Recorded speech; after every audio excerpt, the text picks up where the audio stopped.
नमस्कार प्यारे साथियों, मैं कुमार मुन्ना आप सभी को स्वागत करता हूं KMGS ग्लोबल क्लासेस में। तो आज हम फिर से देखेंगे PYQ के बारे में और PYQ ज़बरदस्त होगा, लाजवाब होगा, पूरा डिस्कशन के साथ बताएंगे और आपको हेल्प मिलेगा। तो ये होगा आज बिहार SI का PYQ चलता रहता है और आज भी चलेगा। पहला क्वेश्चन होगा हमारा आज का, अंतर्राष्ट्रीय श्रम संगठन का मुख्यालय पूछ रहा है कहाँ है। अंतर्राष्ट्रीय श्रम संगठन के मुख्यालय कहाँ हैं? तो ऑप्शन ए में दिया है न्यूयॉर्क, बी में दिया है पेरिस, सी में दिया लंदन और डी में दिया है जिनेवा। तो इसका सही आंसर हो जाएगा जिनेवा। क्या हो जाएगा? इसका सही आंसर जिनेवा हो जाएगा। अंतर्राष्ट्रीय श्रम संगठन का मुख्यालय कहाँ है? तो जिनेवा में है। ठीक ना। अब यहाँ पर क्वेश्चन पूछेगा, ठीक ना, यहाँ से क्वेश्चन पूछेगा कि संयुक्त राष्ट्र संघ यूएनओ के मुख्यालय कहाँ स्थित है? तो न्यूयॉर्क में है। कहाँ है? न्यूयॉर्क में है। यूएनओ का मुख्यालय कहाँ है, जिसे संयुक्त राष्ट्र संघ का मुख्यालय कहा जाता है, इसका मुख्यालय कहाँ है? तो न्यूयॉर्क में है। वहीं पूछेगा, नेक्स्ट क्वेश्चन पूछेगा यूनेस्को का मुख्यालय कहाँ है? यूनेस्को का मुख्यालय पेरिस फ्रांस में। कहाँ है? पेरिस फ्रांस में। वहीं पूछेगा, नेक्स्ट क्वेश्चन हमारा पूछेगा कि एमनेस्टी इंटरनेशनल के मुख्यालय कहाँ स्थित है? तो लंदन में स्थित है। कहाँ स्थित है? तो लंदन में स्थित है।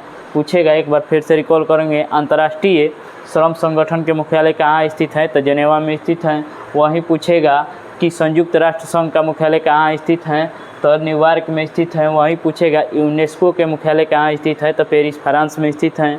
और वहीं पूछेगा नेक्स्ट क्वेश्चन कि एमनेस्टी इंटरनेशनल के मुख्यालय कहाँ स्थित है? तो लंदन में स्थित है। देखेंगे दूसरा क्वेश्चन। नेक्स्ट क्वेश्चन देखेंगे, दाब बढ़ने पर बर्फ के गलनांक में क्या होता है? ठीक ना। ऑप्शन के अनुसार इसका आंसर होगा, तो इसका पहला ऑप्शन दिया है घट जाएगा, बी में दिया है बढ़ जाएगा, सी में दिया है 4 डिग्री सेल्सियस हो जाएगा और डी में दिया है अपवर्तित। तो इसका सही आंसर हो जाएगा घट जाएगा। ठीक ना। दाब बढ़ाने पर बर्फ के गलनांक घट जाता है। ठीक ना। ये सिंपल सी बात है और बार बार ये परीक्षा में पूछा हुआ क्वेश्चन है।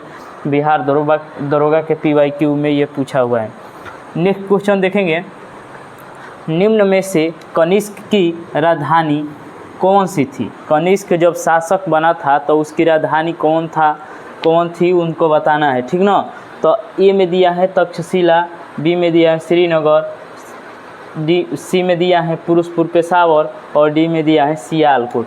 तो इसका सही आंसर हो जाएगा पुरुषपुर पेशावर हो जाएगा कनिष्क की राजधानी। वहीं पूछेगा कुषाण वंश के संस्थापक कौन थे? तो कुजुल कटफिसस थे। कुषाण वंश के संस्थापक कौन थे? तो कुजुल कटफिसस थे।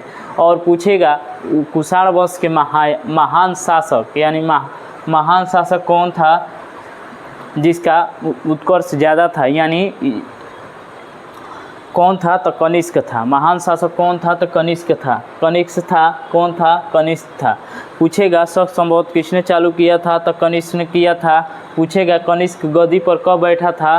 तो 78 ईस्वी में बैठा था गद्दी पर और पुरुषपुर पेशावर को राजधानी बनाया था और शक संवत के शुरुआत किया था 78 ईस्वी में कनिष्क ने। रेशम मार्ग के प्रचलन किसने किया था? तो कनिष्क ने किया था। कुषाण वंश के महान शासक थे। यह किस संप्रदाय से संबंधित था? तो महायान शाखा से संबंधित था कनिष्क। ठीक ना। नेक्स्ट क्वेश्चन की ओर देखेंगे, यूनान में पहले ओलंपिक की आयोजन कब हुआ था? यूनान में पूछ रहा है। यूनान में पहले ओलंपिक की शुरुआत कब हुआ था? तो ऑप्शन ए में दिया है 33 ईस्वी में, बी में दिया है 570 ईस्वी में, सी में दिया है 776 ईस्वी ईसा पूर्व में और डी में दिया है 622 ईस्वी में। तो इसका सही आंसर हो जाएगा 776 ईसा पूर्व में हो जाएगा यूनान में ओलंपिक की शुरुआत। पहली बार यूनान में ओलंपिक की शुरुआत कब हुआ था? तो 776 ईसा पूर्व में हुआ था। कब हुआ था? 776 ईसा पूर्व में। अब यहाँ पर ऑप्शन ए में दिया है 33 ईस्वी। 33 ईस्वी को हुआ था कि ईसा मसीह को सूली पर चढ़ाया गया था। ठीक ना। ईसा मसीह को सूली पर कब चढ़ाया गया था? तो 33 ईस्वी में चढ़ाया गया था। और किसने चढ़ाया था? तो गवर्नर जनरल पोर्टियस ने चढ़ाया था। गवर्नर जनरल पोर्टियस ने किसको सूली पर चढ़ाया था? तो ईसा मसीह को सूली पर चढ़ाने वाला गवर्नर जनरल था जिनका नाम था पोर्टियस। अब पूछेगा ईसा मसीह के 2 शिष्य थे। कौन थे? तो एंड्रूस और पीटर किसके शिष्य थे? तो ईसा मसीह के थे। ठीक ना। ईसा मसीह के थे। अब नेक्स्ट क्वेश्चन देखेंगे 570 दिया है, तो यहाँ पर पूछेगा क्वेश्चन 570 ईस्वी में मोहम्मद साहब का जन्म हुआ था। मोहम्मद साहब का जन्म हुआ था कब? तो 570 ईसा पूर्व ईस्वी में, 570 ईस्वी में मोहम्मद साहब का जन्म हुआ था। नेक्स्ट क्वेश्चन देखेंगे 622 ईस्वी में क्या हुआ था? तो हिजरी संवत का शुरुआत हुआ था। ये मुसलमान भाइयों का एक अथवा है, ठीक ना। तो हिजरी संवत हैं मुसलमान भाइयों का संवत कौन है? तो हिजरी संवत। तो इसका शुरुआत कब हुआ था? तो 622 ईस्वी में हुआ था। नेक्स्ट क्वेश्चन की ओर बढ़ेंगे, देखेंगे कारगिल युद्ध कब हुआ था। पूछा है क्वेश्चन कारगिल युद्ध कब हुआ था, ठीक ना। तो ऑप्शन ए में दिया है 1962, बी में दिया है 1965, सी में दिया है 1999 और डी में दिया है 1986। तो इसका सही आंसर हो जाएगा 1999। कारगिल युद्ध कब हुआ था? तो 1999। 26 जुलाई को क्या मनाया जाता है? विजय दिवस मनाया जाता है। कारगिल युद्ध कब हुआ था? 26 जुलाई 1999 ईस्वी को हुआ था। अब यहाँ पर क्वेश्चन बनेगा ऑप्शन ए से कि 1962 में क्या हुआ था? तो चाइना द्वारा भारत पर आक्रमण कर दिया गया था। चमगादड़ चाइना, जो कि चमगादड़ चाइना के नाम से जाना जाता है।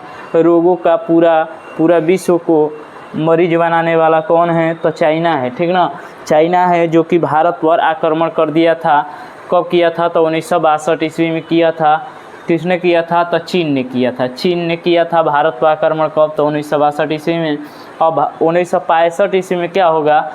पाकिस्तान द्वारा भारत पर आक्रमण किया गया था। भारत पाकिस्तान युद्ध कब हुआ था? तो 1965 ईस्वी में हुआ था। कब हुआ था? तो 1965 ईस्वी में हुआ था भारत पाक युद्ध, ठीक ना।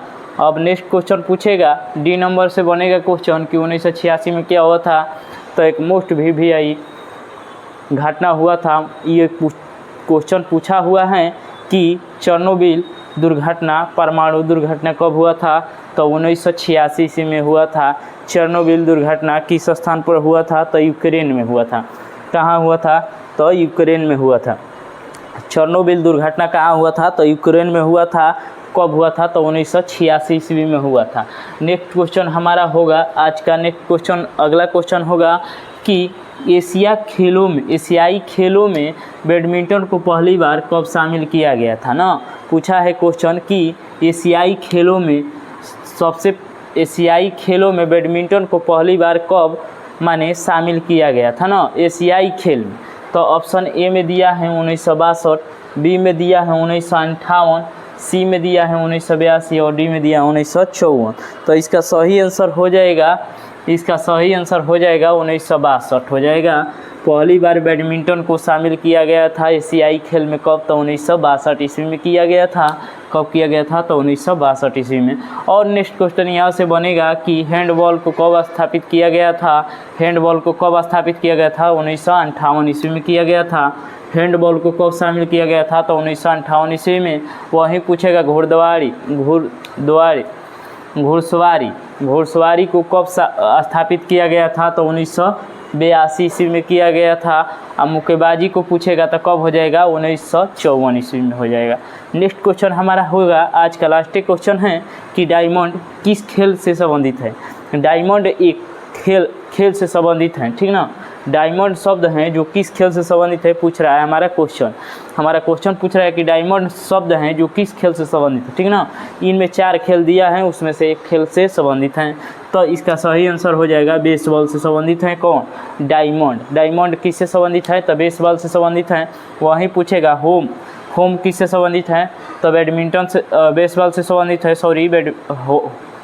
देखिए बेसबॉल डायमंड किससे संबंधित है? तो बेसबॉल से संबंधित है। होम किससे संबंधित है? तो डायमंड से संबंधित है, बेसबॉल से संबंधित है। डायमंड होम किससे संबंधित है? तो बेसबॉल से संबंधित है। होम रन किससे संबंधित है? तो होम रन बेसबॉल से संबंधित है। पिचर किससे संबंधित है? तो बेसबॉल से संबंधित है। नेक्स्ट ऑप्शन देखेंगे शतरंज से, ठीक ना। तो पूछेगा चॉकमेट किससे संबंधित है? शतरंज से संबंधित है। गैम्बिट किससे संबंधित है? तो शतरंज से संबंधित है। ग्रैंड मास्टर किससे संबंधित है? तो शतरंज से संबंधित है। वहीं पूछेगा FIDE किससे संबंधित है? तो शतरंज से संबंधित है। ये सब महत्वपूर्ण शब्दावली है जो कि बार बार पूछता रहता है। पूछेगा चेकमेट कोई परीक्षाओं में पूछ चुका है। चेकमेट, गैम्बिट और ग्रैंड स्लैम और फीडे ग्रैंड स्लैम में 4 गो खेल आता है आप हवा। इसका ट्रिक हो जाएगा आप हवा। ग्रैंड स्लैम में कई गो खेल आता है, कई गो खेल होता है तो 4 गो आता है, कई गो आता है 4 गो आता है आप हवा। इससे याद रहेगा, ठीक ना, आप हवा। तो हो जाएगा, पहला हो जाएगा ऑस्ट्रेलियन ओपन, फ्रेंच, विंबलडन हो जाएगा और यूएसए हो जाएगा, ठीक ना। क्या हो जाएगा, ग्रैंड स्लैम में 4 खेल आता है, ऑस्ट्रेलियन ओपन हो जाएगा, ऑस्ट्रेलियन ओपन, फ्रेंच ओपन और विंबलडन और यूएसए ओपन होता है, 4 गो होता है, ठीक ना। तो वहीं पूछा है शतरंज में, क्या पूछा है शतरंज में पूछा है कि शतरंज से संबंधित कुछ शब्दावली हैं, जैसे कि चेकमेट, गैम्बिट और ग्रैंड मास्टर और फीडे। ये किससे संबंधित है, शतरंज से संबंधित है। नेक्स्ट क्वेश्चन होगा कि तैराकी से संबंधित कुछ खेल हैं, ठीक ना।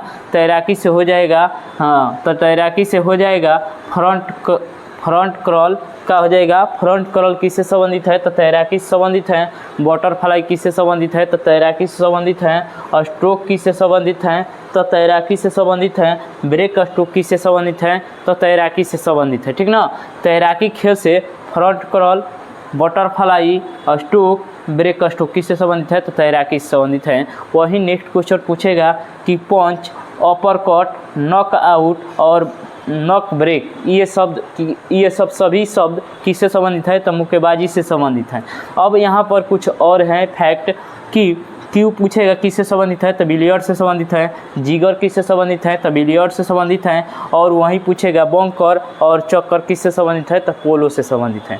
यही था आज का मोस्ट VVI PYQ, जो कि आपको अच्छा लगा होगा, ठीक ना। तो सभी को अच्छा लगा होगा, उम्मीद करता हूँ। आप लोग बताइएगा कि कैसा लगा ये सेशन, ठीक ना। तो सभी को लव यू, थैंक यू, जय हिंद, जय भारत।